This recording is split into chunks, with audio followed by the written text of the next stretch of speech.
From WXXI News, this is Connections. I'm Evan Dawson. Our connection this hour was made in the town of Pittsford, just weeks before the recent election, when a group of people put their voices on video with a warning. Vote for the Republicans, or lose the soul and character of your town. Vote for Republicans, or watch marijuana and poor people move in. But about the people making that claim in the ad. They weren't actual people. They looked like real people. They sounded like real people. They were in places that certainly looked like Pittsford, but turns out they were AI generated. And the video did briefly acknowledge that. At the end, there was a slate that indicated that they were, quote, AI actors chosen to remind us of the variety of Pittsford residents, end quote. Here, I want you to see and listen for yourself. If you're watching on the WXXI News YouTube page, you're going to see this video in a moment. If you're listening to the show, you're going to hear the audio. I'm going to note beforehand that Pittsford is 92% white as a town, and 3 of the 5 people in this ad you are about to hear are people of color. One member of our 5-person town board, who has supported the wishes of Pittsford residents on important votes, isn't running for re-election this fall. This means that our town is 1 seat away from being governed by a majority that is profoundly out of sync with most of its residents. If Supervisor Bill Smith or Town Board Member Kim Taylor lose this November, and Scott Wallman doesn't win the open seat, the new board will begin pushing the town in a direction most of our citizens reject. Residents told the board that keeping neighborhoods of single-family homes is important to them. And what is the opposition doing? They are disguising their intention to carve up residential homes into rental apartments. 2 current board members already back this plan. A 3rd vote is all they need. Pittsford residents have already been asked, and 83% of them are against government-mandated subsidized housing. Still, the opposition wants to force new housing developments to include below-market rate units. In 2024, too, current board members went on record supporting it. A 3rd vote is all they need to make it law. In 2 public hearings on the subject, 85% of Pittsford residents rejected the idea of allowing marijuana lounges and shops in Pittsford. But the opposition, they are in favor of adding marijuana shops to the very streets where kids stroll and play. It's up to you to keep the town we love by voting for the team you can trust.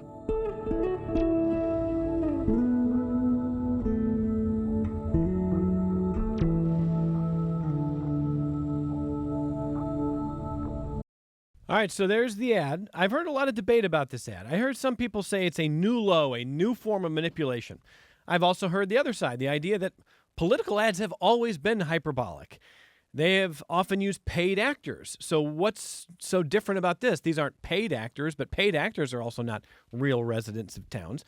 Peter Logie is the director of the George Washington School of Media and Public Affairs. Logie says that AI is being used in a number of ways for political campaigns, more often every year, and the use of this emerging technology can ultimately undermine public trust. Let's talk about that this hour with our guests. Joining us in studio, first is the person who first highlighted the video and sent it our way, Kevin Spencer Beckford, who is a former member of the Pittsford Town Board. He's managing partner of Finding Your Cup, LLC.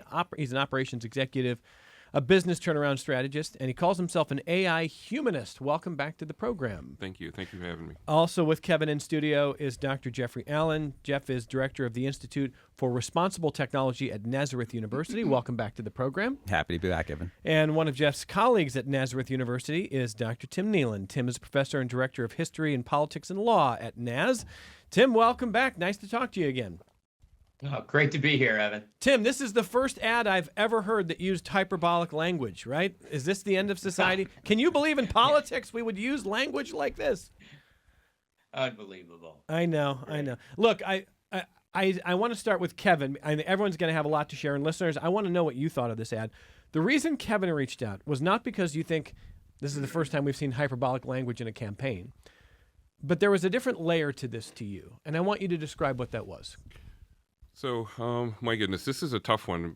Again, as a resident of Pittsford and also a former board member, so I've had a chance to serve in that capacity on the town board, and to see artificial intelligence used in this way is not so much that it hasn't happened nationally, right? We've seen that, of course, and we've seen some really poor examples even from our president, right, in terms of when him flying a plane and dropping, excrement on top of people Sure, exercising. there's AI videos all over the place, and we're going to see more of them. Yeah, so I think for me, what really troubled me was that, because I've sat on the board and I've worked with Bill Smith and his counterparts at the time, he was always really clear that he liked the idea of us being exclusive, and he was very open about that, and he would share that openly when we would have our discussions, either as a board, and so.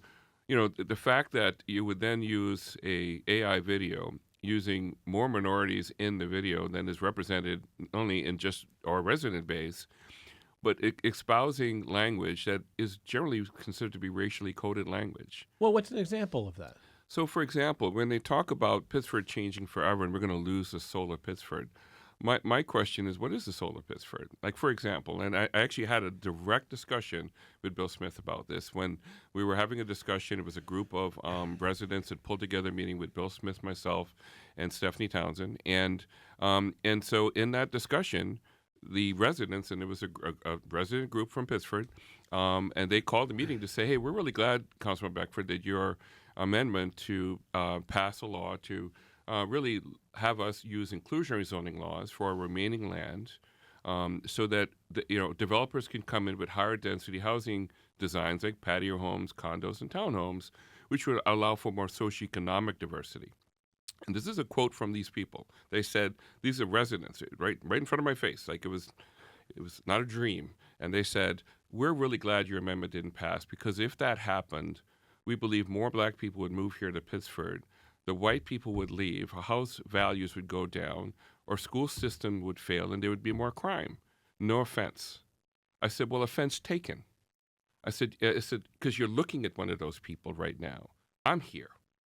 My property values have gone up like yours. School's still here. There's no more crime. Everything's kind of cool. I said, so what you just said are racist tropes that people peddle without understanding where they came from. And this happened to be an immigrant group, by the way. And I said, you're a first-generation immigrant like me, so I'm going to give you a pass. The fact that you don't know this country's history. I didn't. I moved here at 18, and I didn't know that. I said, but if you read The Color of Law and so what we did to segregate areas, if we think about the things we've done historically as a country to marginalize people, you're somehow giving the notion that African Americans don't value education, don't value safety, don't value house values going up. I said, so for you to actually tell me that to my face is deeply offensive. And as I was saying that, Bill Smith, sitting right next to me, says, well, I disagree with Councilman Beckford. I think in order to keep the character of Pittsford, listen to that word, the character of Pittsford, we have to attract the right kind of diversity. And I looked at him and I said, what does that mean, right kind of diversity? What part of the human race do you not want? So when people use the word the soul of Pittsford, what is the soul of Pittsford? We had deed and covenant restrictions until 1968 to keep African Americans out. We used exclusionary zoning laws to keep prices so high to keep out people. So to me, the soul of Pittsford, what is that? So to me, that type of language, we know what that means.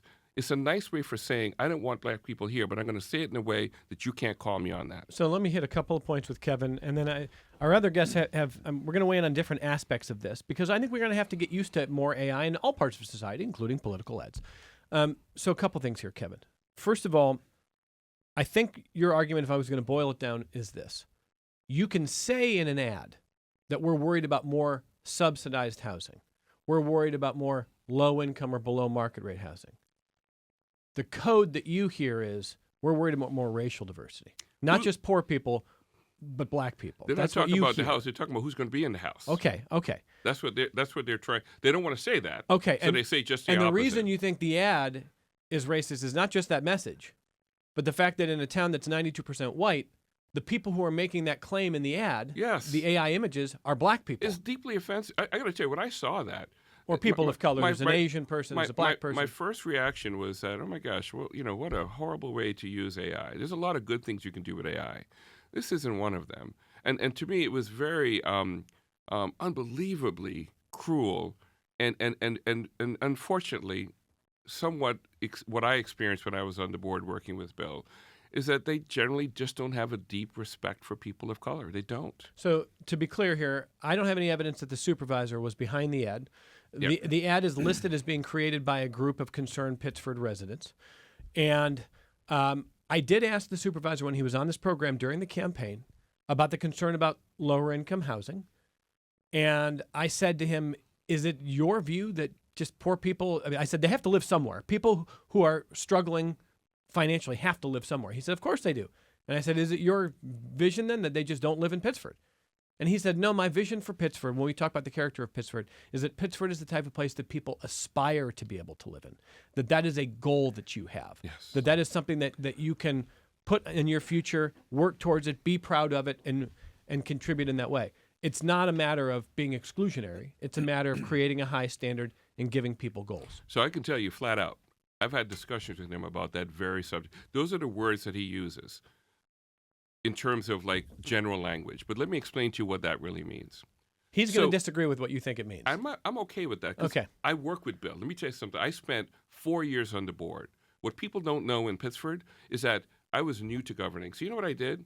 I met with Bill Smith before every single board meeting, 3 days before the meeting, to go over the entire agenda, and it gave me a chance to get to know him.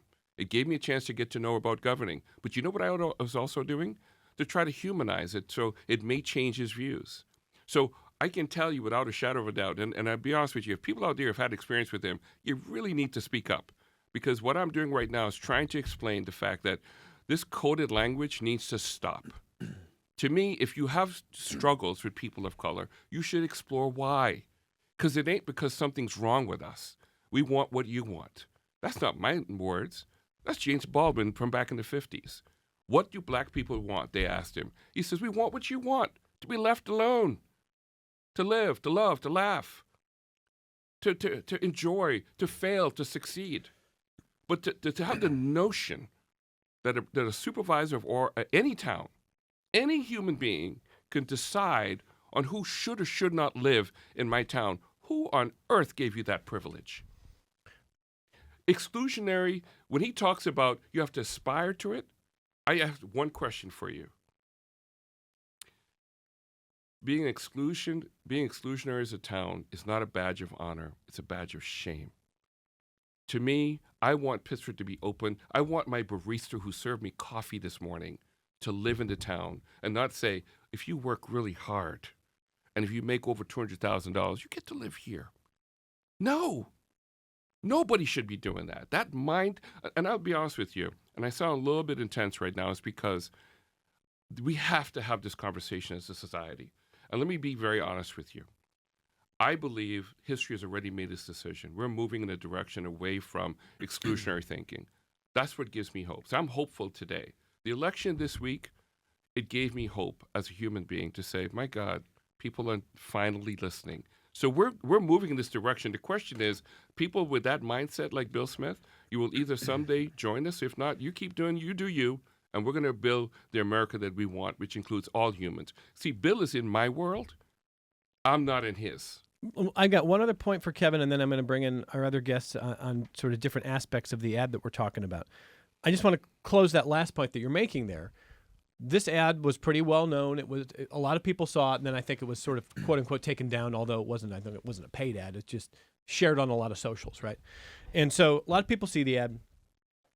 And Pittsford is one of the only places locally where the Republicans held a seat when the Democratic wave that was happening hit. So in Parenton, you've got your first Democratic supervisor in 107 years. In Penfield, you have your first Democratic supervisor in 42 years. In Greece, it might be ever the first Democrat. Yep. In Pittsford, you now have more Democrats registered than Republicans, and the entire Pittsford Town Board flips to Democrat. Except for Bill's. But Bill Smith, the Republican supervisor, clearly is liked enough and respected enough. He wins re-election, and I want to mention to our listeners, you can go back and listen to the tape, but the Democrat in that race was on this program, and Kathy Koshkar told us that there's a lot she disagrees with on Bill Smith, but her view was it's got to be up to the people on housing. Right. And I asked her, are there times where people might be against something that you are for, that you're going to kind of lead on? And she would not say that on housing. She did not adopt the stance that you are adopting. I will say that. Yes. She didn't agree with Bill Smith on everything, but she said it should be really up to the people, and she did not win. Right. So in some ways, what you're describing, the people of Pittsford chose, and they chose to validate the supervisor who's been elected a number of times there now. I'm so glad you said this. I was hoping you were going to ask me this question, because I think what the voters have said in voting for Bill, and by the way, just to make it crystal clear, when I won as one of the first two Democrats in Pittsford in what, over 100 and some plus years, first African American 220 years, we only had 130 more registered Democrats than Republicans. That was Right. in 2017. Right. Today we have almost 3,000 more registered Democrats, I believe, right? Right. So you should have won. Right. So I'm getting there. Okay. So we have over 3,000 more registered Democrats than Republicans. So quite frankly, there's no reason why we shouldn't have won. And the reason why we didn't win is something I learned when I served on the town board. Some of the people who voted for me, Evan, and for those of you out there listening, some of the very people who voted for me, I found out when I went to pass that bill, I didn't have all of their support. So we conflate democracy or Democrats with a certain way of thinking. I'm here to tell you, I discovered in a very real world example, there are Democrats that hold the same views towards exclusionary type thinking that Republicans do, because it has nothing to do with party. It has something to do with our society. It's America. So just because you choose to be an independent Republican or Democrat, I was naive to think, if I run as a Democrat because I really believe in democratic principles, and in fact, democratic principles is we're a big tent party. But apparently there's sections in that party for some people, and sections that we don't belong. So people who put out Black Lives Matter signs on their lawn in Pittsford, please do not think that means Black Lives Matter, period. Because it may matter for that line on the lawn sign on my lawn, but it may not mean my neighborhood or my school, and so on. So I believe that this is, and the reason why you say, how could I be hopeful? Do you know why? Because I believe we have to have this conversation. So we're going to reach a point where there could be 100% Democrats in Pittsford, and they might still vote for Bill Smith because they haven't looked in the mirror yet to say, do I really believe that human beings with black and brown skin don't deserve to live here? And by the way, the fact that it's even associated with low-income housing, we don't want black people here. I'm not in low-income housing. My house is worth $600,000, and I'm here. They have houses for $200,000, $300,000. So to me, people use that sort of language. We don't want low-income housing in Pittsford. You know what we want? Affordable housing. You know what we want? So someone who is a senior citizen who spent 30 years in Pittsford and give $15,000 a year in taxes, sell your two-story home, but you can't afford the one-story home because it's twice as much. All right, I got to jump in. It sounds like you're actually running for something again, Kevin Beckford. Well, do you want to break any news here? Well, I'll tell you this. Because there's going to be an election in 1 year. Well, let me tell you this. Yeah. And not a lot of folks know this. Kathy knows this. The entire Pittsford Democratic Committee knows this. In January, when we were doing designations, I got a 97% vote to run for town supervisor. But before I said yes, I had to go and talk to Sheriff Baxter, because my last year and a half in office, we had to have some protection from the police. Because when I tried to pass that law to make Pittsford more affordable, now keep in mind now, let me be clear about this. When I say inclusionary zoning laws, it doesn't mean low-cost housing exclusively. It means higher density housing.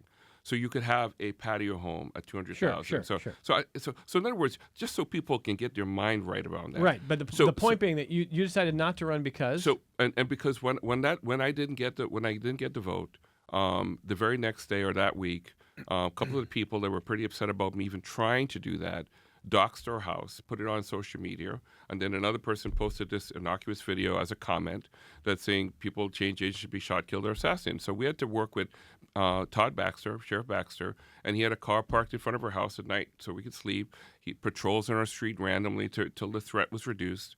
And so it was really clear that, even though I lost the vote, that, there was this feeling of like threatening, our life and the life of my daughter.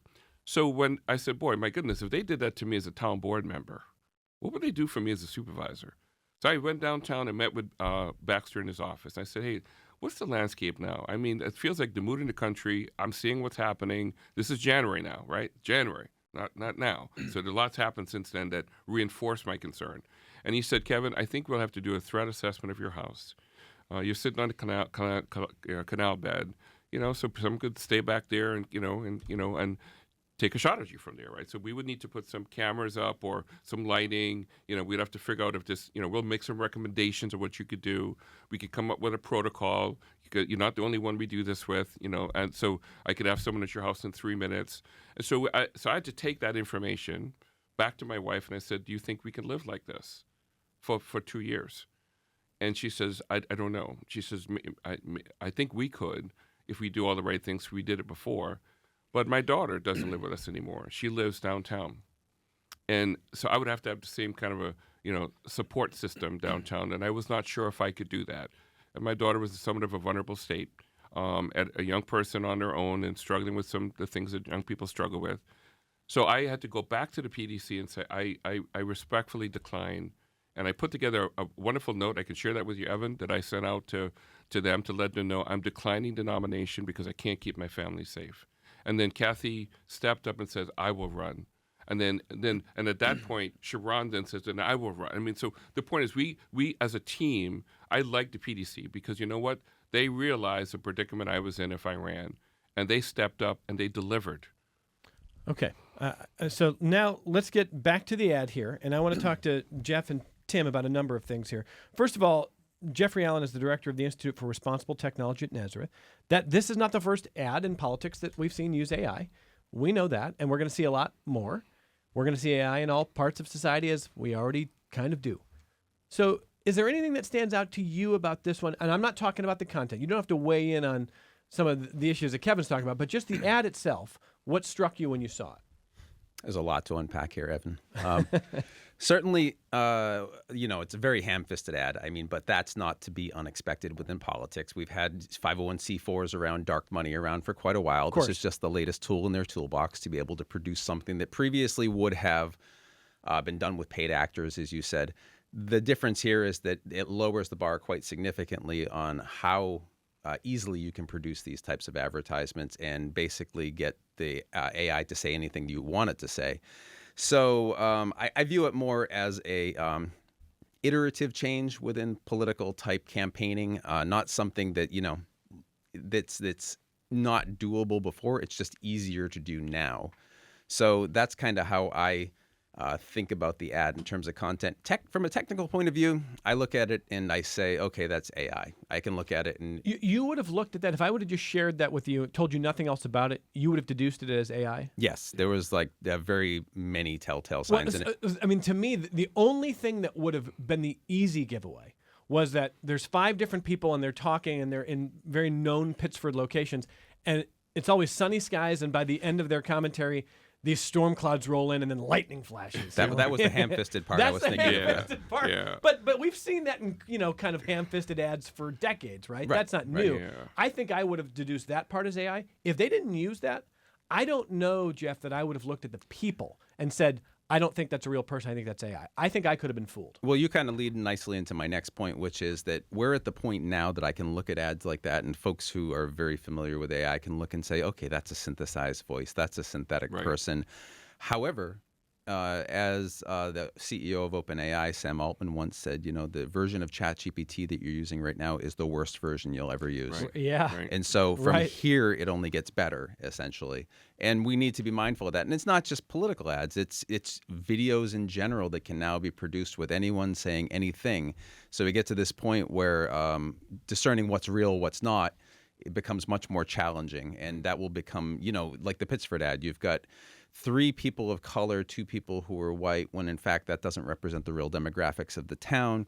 But it carries a lot more weight, if you will, to see someone say, okay, so someone of color says, well, we don't want below market housing here.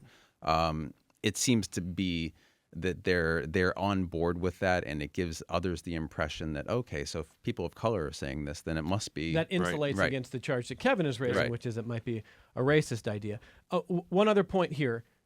For the idea that an ad, a political ad, can use paid actors, and has, does that insulate the use of AI actor? I don't even like the term AI actors because like that assumes it's like a person. It's not a person there. But AI images or AI generated content. If I'm running for office, I don't have to have real people in my ads. I can hire actors. And I don't like that idea. I don't like it as a voter or as a citizen, but it's in bounds. So AI actors doesn't strike me as all that different, I guess, other than you're not paying human beings now. But what do you see, Jeff? I had this conversation with a colleague earlier in the week, too, where we talked about the fact that what we considered traditionally to be CGI, for example, within films, is that really different than what you're seeing with AI-generated content now, except it's more automated, right? So this is, as you said, it's been there. We've been able to do things like this for quite a long time, whether it's paid actors, whether it's manual CGIing, or we're using AI. So I see it more as an iterative change in how we're producing things right now, just to lower the cost and make it quicker to do. But the messages that they're bringing across has been something that's been around as long as dark money in politics essentially has been around. That's not an entirely new part of it. Yeah. Right. So Tim Kneeland, how do you see this ad? How did this first hit you? To think that they were going to use this in a local election, but again, listening to Kevin, it makes perfect sense in terms of the construct of the town. But I would also say, yes, this is cheaper, faster. But I would also point out how many eyeballs see these, right? This ad was pulled fairly quickly. I think it went on Pittsford Neighborhoods or Friends of Pittsford or some such on social media. It was on YouTube briefly, but once the alarm was sounded, it was pulled. So we also have to understand that no matter how many fake images we get, we still have a limited number of eyeballs that are going to see these, and then how this reflects. A lot of times voters will actually look at a candidate more skeptically if they realize they're using AI. Which is interesting because, as you say, Bill Smith was retained, but it's a pretty close retention there, for a guy who's been in office for a long time. So I wonder if this did have an effect on eroding the public confidence in Bill Smith. Although, again, he had plausible deniability because he did not create this. It was a friend or a friend of Bill Smith kind of committee.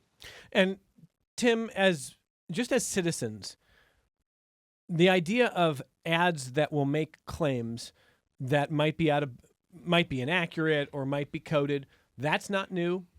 As Jeff points out, this is an iteration of something that has already existed.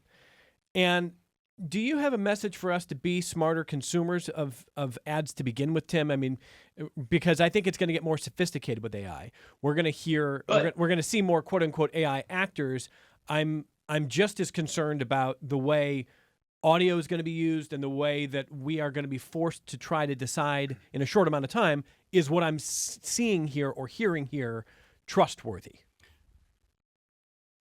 Right, and again, that's the real concern from people in politics, is that it's going to further erode, which is already a very low trust in government or even kind of officials, right? So as they micro-target individuals using ads like this, you've got two things going on. You've got, again, these voices, these coded messages, these race-baiting messages that go way back in American history, being now pushed out, but maybe not as, into the general audience, but to targeting people they think it'll be most effective on to get them to come out. So you've got that going on, but then you've also got this concern about, okay, as people find out these things are being generated, how are they going to have any trust in the authenticity of a candidate? They don't even like it when they find out a candidate has used AI to generate their speeches, right? People are, well, whoa, why couldn't you write your own speech? Why can't you use your own words? So, this actually has what we call, kind of a backfire effect in some examples when they've done studies of this with focus groups and said, okay, oh yeah, and that was AI generated. And then the scale goes the other way. People are like, wow, I don't trust that person at all. So I think politicians need to be careful. As for the consumer, these are going to get more sophisticated. Yeah. I mean, I would just be skeptical of just about anything, because even if you go to their website, right, what are you going to find there? You may find some AI-generated content, nicely marketed and pretty and put in nice phrases, but coded in a way that will appeal to a certain kind of voter. There's a whole other conversation parallel to this with Jeff for another day, which is the quality of prompts in, the quality of material out, and where we draw lines there. But before we kind of continue here, let me just mention a couple of things here. A lot of people listening, and I'm going to get to your comments and feedback starting right now with Julie Domeritz, the mayor of Fairport, who says, I saw the ad and I was disgusted by it. And the former mayor of the city of Rochester, Bill Johnson, is on the line with us. Bill, floor is yours. Go ahead, sir. Thank you, Evan. I just wanted to add a little historical perspective to this very, very important conversation. And I appreciate Kevin Beckford having the courage to make a point that really nobody wants to listen to. In 2003, Evan, you will remember I was the candidate for Monroe County Executive. I was a Democrat trying to get a job that Republicans had historically held. And I was a black man from the city of Rochester. And Steve Manerick, the late Steve Manerick, openly admitted to me afterwards that he ran an ad, the so-called Pac-Man ad, which showed Pac-Man from the city gobbling up towns, villages, and school districts in Monroe County. I was the existential threat to the calm security that people in the suburbs enjoyed. They were not ready for the message. And believe it or not, I wasn't talking about consolidation in that race. I was talking about the state of the finances of Monroe County and how it had been poorly governed by Jack Doyle and in particular Jack Doyle. I was roundly defeated in that race. Now, let me add a second non-political thing, but which is also equally important in this discussion. The Mark IV housing development that was proposed to be built in the village of Pittsford on Monroe Avenue. And that project was doomed because it was rental housing.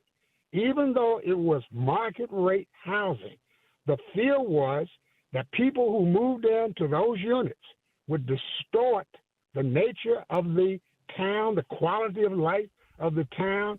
It was a fear that a lot of poor black people would now become residents of the village of Pittsford. There's nothing new about this. I appreciate the fervor which Kevin Beckford has raised this point, and he's raised it to a new level. But as long as we continue to ignore the racial implications of this problem, we're going to be walking around with our head stuck in a hole in the ground. Mr. Mayor, I appreciate it as always. It's been a little while, and I really appreciate you calling the program. I do want to say a couple things about that. First of all, there's been a total of one conversation I ever had with former County Executive Maggie Brooks, and it was one of my first conversations on this program in February of 2014, and she never came back after that. But that was a racist ad, and her campaign had to own that. It was very effective in 2003. It's one of the first things I covered when I moved to Rochester was that particular campaign, and that ad was enormous. So for listeners who don't remember it or weren't here, that was a very, very powerful ad. The idea of this inner city Pac-Man coming out and gobbling up the rural areas, the suburbs, the towns, the school districts. And it worked. It was very, very... Now, I'm not saying Bill Johnson should have won. That's not for me to say, and I'm not saying he would have won if not for the ad. I'm just saying that ad was certainly something that people talked about, and it was a similar theme of an idea here that we've been talking about here. What I think relates to the particular conversation about the ad that we've been talking about is, so Jeff, when you think about historically, if I wanted to make a claim as an ad of anything I wanted, I could have hired film crews or people to do it. And it might be cumbersome. There was a rather famous story in the 1980s of a producer who wanted to make it seem like kids were fishing through garbage cans for food, and they paid a couple kids to do it, and it was a kind of a scandal. But you can pay people to do things. You can pay actors. I think what we have to be prepared for is the speed and ease of the tools makes the kind of messaging much more attainable for anybody at any level. So now it's not just this national campaign that's got the money to hire actors and hire film crews. If you're good with an AI tool, you can do a lot more these days. Is that fair? I think that's very fair. And so if you think about traditionally how we produced advertisements like that, even at a low entry point, you're still talking probably tens of thousands to get the crew and the actors and everything that needs to go with that. what I looked at for the Pittsford ad was probably done on a free tier of software. Honestly, it looked pretty low budget. You're pretty harsh about the Pittsford ad. It is. It's pretty bad. If it was a student in your class, what would the grade be? That would be like a B+, I think. Yeah, okay. Yeah. So it was not an A. It's very noticeable if you work with it, So, but let me. A couple of things I want to say too is that, to me, it's not so much the tool, the fact that what the tool can do is going to provide different amounts of agency to create more harm. So, what do I mean by that? So, if in a traditional sense, just forget it was an AI and they paid actors to do it. They could find actors to do that, right? But there might be some things an actor go like, I'm not going to say that. That's just wrong. But with AI, you could make it do there's anything. No moral question there. So which means so I think my hope is, and I appreciate you giving me latitude to share what I did earlier. And Bill Johnson, thank you for calling in. I didn't know that. I didn't know about that ad and what had happened historically back then around that, and specifically. But I believe that's a broader discussion we need to have, right? Because what I'm suggesting is the fact that AI may have used this in a way to try to manipulate the vote. But I think it really hurt Bill Smith. And how do I know that? Look at how much he won by back in 2017 and how much he won by now. But to your admission, there were fewer registered Democrats back then. But my point is that he won by a much smaller amount, which means I believe more and more people, because when they released that ad, enough people saw it. There was a dialogue going on even after they pulled the ad. And all of a sudden, people were coming out of the woodwork and saying, my goodness, like, here's my experience I had, and here's my experience. And so I think his brand, if you will, is starting to become more clear with not the brand we see on TV, but who he is when he's walking through the town and working with people. Now, and again, I want to be clear, everybody's entitled to be themselves. This is not an anti-Bill discussion. I just think that we have to, as a society, decide who do we want to be. I'm a first-generation immigrant, like most of us here, unless you're Native American. At some point, you came here from somewhere. And so I came here at the age of 18 for what I thought was the American dream, only to find out as a human being in black and brown skin, for us, it's more of a nightmare. We get to watch other people with the dream. And so for me, at the end of the day, you have two choices. Get about the business of creating the dream, or you lament about it not being here. Well, I chose to create the dream. So I spent 42 years in this country doing everything I can in the places and spaces I occupy to create the kind of equity and the kind of belonging, loving community that Dr. King talked to this country about in the 60s. And to me, at the end of the day, that's the work we need to do. What I find very troubling, and boy, if you're listening today and you're in Pittsford, I'm going to speak about Pittsford, right, because it applies to any other town. Just after you hear this program, go and look in the mirror and ask yourself, at what point did I become complacent with the fact that I either can actively or passively, by apathetically not doing anything, support a town that wants to be exclusive, knowing that it's going to exclude human beings? We're not talking about low-income housing or any kind of housing. We're talking about we should have towns that afford housing for everyone. I want my barista to live in my town, but I can't do that because people are so afraid of even embracing that concept because they're afraid of more black people coming in. Well, why don't you deal with that problem? We're here. And in fact, as of 2012, look at census data. Just Google it or, ChatGPT it. The majority of children born in the United States after 2012 were from families of color. It's already happened. White people will eventually be a part of one of the other minorities. We'll be a majority-minority country. So why don't we learn to live in peace and share our resources instead of being afraid of each other? I am there already. I've been there for 8 years. My neighbors are happy with me being there. They're not scared. They're not pulling their kids into the house when I get there, when I come on my street. So this notion that we can't keep skipping over it. What Bill Johnson just said tells you that what I just said to you in 2025 was happening then, and it's still happening now. So, now, and I need to close with this. Yeah. This is really important. I believe we have to have a discussion around what do we do with AI? And I'm going to make a bold sort of like suggestion. I believe in Monroe County we could do this, right? Because we can make a law that's local. we should have a law that says you cannot use AI in certain ways during campaigns. So now, not to.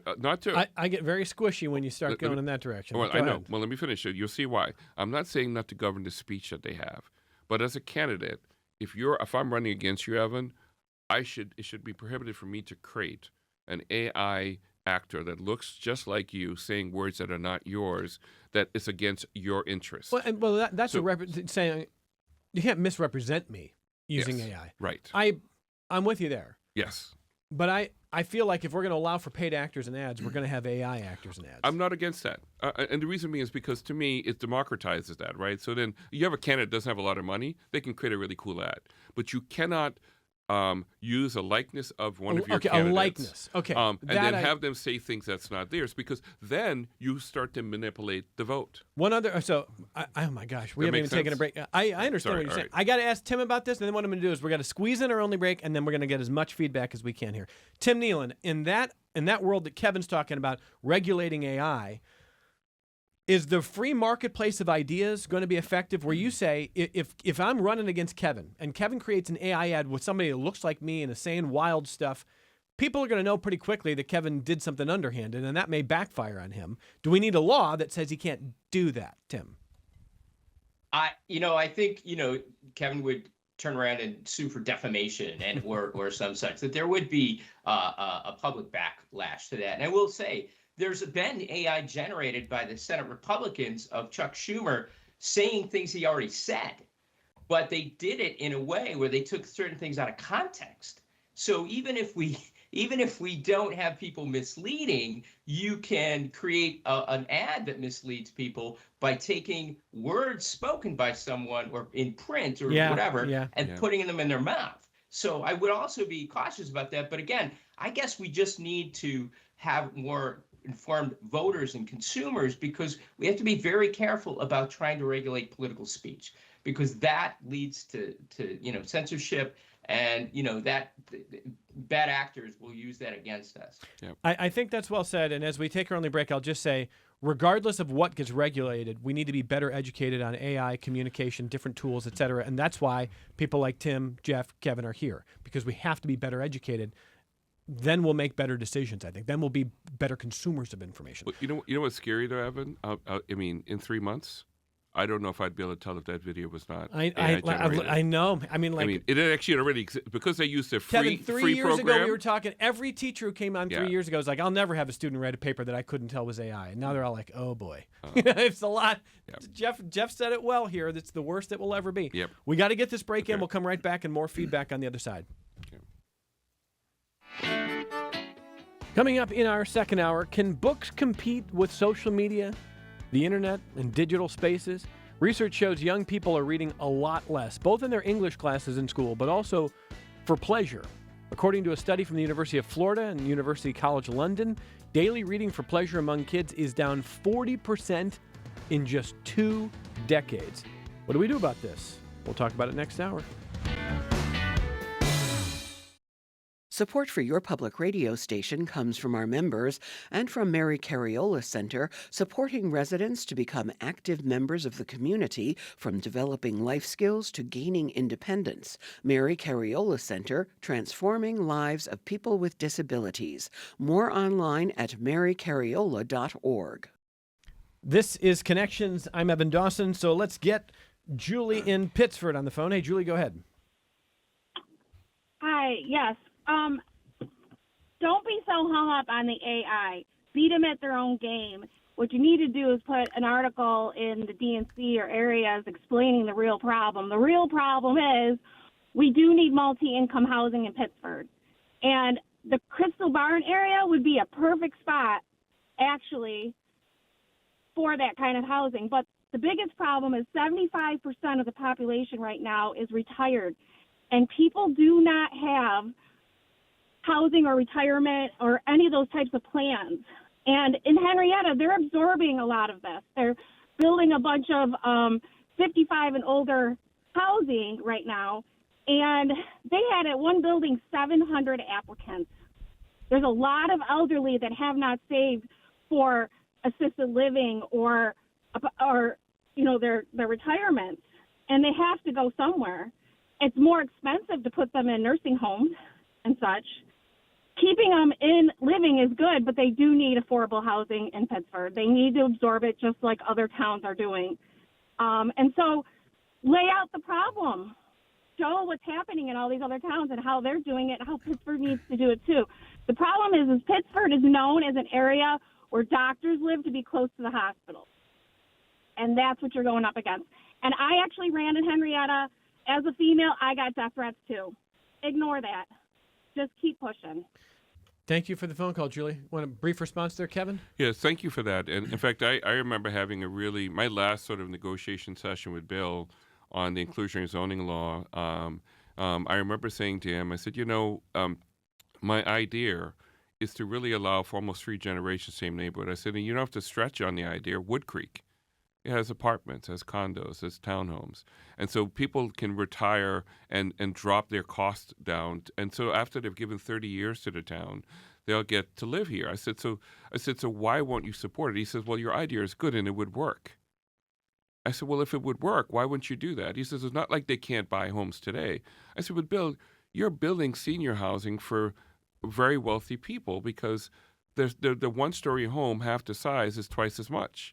He said, well, they could always go, and I quote, they can always go to Henrietta, Penfield, Parrington, or other areas because they're doing more of that. I said, yeah, well, you should put that in your campaign ad so they'll know that when they vote for you, a vote for you is to say, when I retire, I have to leave. So I think that if we don't build that argument, so she has a really good point. We need to be able to do a really good job of publicizing that if you want a Pittsford that includes you, when you retire, your children, your young families, then you need to choose a different leader. A number of listeners have written in sharing a story that was brought up on this program 2 days ago. When was it 2 days? When did we have Brett Schaefer on the program? Was it Monday? Was that yesterday? Oh my gosh. I can't hear what you're saying, Megan. That was Tuesday. Brett Schaefer was on the program. He was a guest of the World Affairs Council in Rochester, and he works for a national organization on disinformation campaigns around the world. And he brought up the Slovakia election a couple of falls ago. Let me read the story from CNN. A couple of listeners flagged for us. Days before a pivotal election in Slovakia to determine who would lead the country, a damning audio recording spread online in which one of the top candidates seemingly boasted about how he would rig the election. And if that wasn't bad enough, his voice could also be heard on the recording talking about raising the cost of beer. The recordings immediately went viral on social media, and the candidate, who was pro-NATO and aligned with Western interests, was defeated by an opponent who supported closer ties to Moscow and Russian President Vladimir Putin. Turns out it was a deep fake. It was AI. Took his voice, put it out there days before. People didn't have a lot of time. And was it enough to swing the election? Well, the guy lost. So, Jeff, when Kevin is raising concerns about using the likeness of people, it's not just the physical image. Oh, your voice. The audio is really scary. There's scams out there. There's ransom scams happening. How concerned do we have to be as a consuming populace when it comes to political ads using just audio? I think it's equally as potentially damaging as video, a combination of both. Certainly, audio is more advanced at this point, at least in my opinion, than the video generation is. It can get pretty close to most people's voices as long as it has some training data. And of course, public figures, there's lots of training data to go from. So I do think it's as equally important concern as the video is. And what I've seen recently, too, which really has been alarming, Sora, for example, from OpenAI, one of the video generators out there, quite popular. They mark their video, they watermark it with a Sora icon, and I still see people on social media who think this is genuine. And I actually saw someone yesterday go, "What's Sora?" And that's kind of right. They're supposed to be trying to give it away, Right. and people are still missing that. Right. So Jim writes in to say, the importance of critical thinking with all the ways AI is impacting our lives. The need for critical thinking is job number one when it comes to educating the public. Tim Kneeland, final thoughts from you on that. Critical thinking in the future. You're trying to educate smart thinking students. We're trying to be a smart thinking populace. We've got more tools than ever to be smarter than ever. Why are we going in the wrong direction, Tim? because we tend to cluster to ideas that we already have, right? So that when you're micro-targeted, that's what happens. You get stuck in an echo chamber. Yep. And we really need people to be critical thinkers, which means, hey, a healthy dose of skepticism, no matter what you hear. And it's interesting because you have these AI-generated voices coming out that could absolutely fool someone into thinking that was real.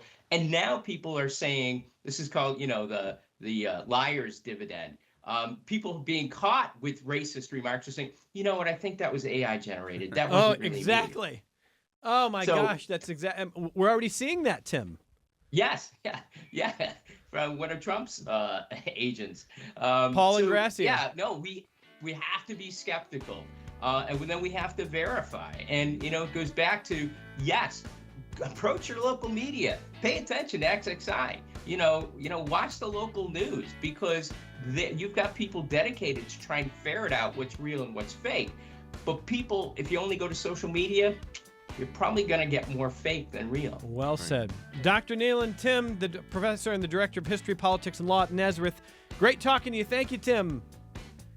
Thank you. Dr. Jeffrey Allan, director of the Institute for Responsible Technology at NAS. I think we need to come back and continue this sometime soon. Happy to come back anytime. Thank you for being here. Really appreciate that. And Kevin Beckford, thanks for calling our attention to this. Thanks for this conversation. I know we'll talk more soon here. Thank you for the opportunity to be here. I appreciate it. More connections coming up in just a moment.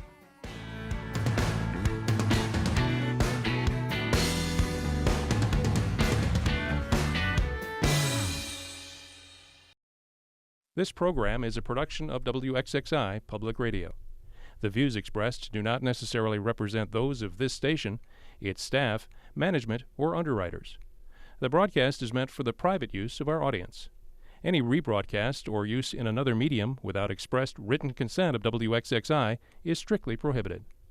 Connections with Evan Dawson is available as a podcast. Just click on the Connections link at WXXInews.org.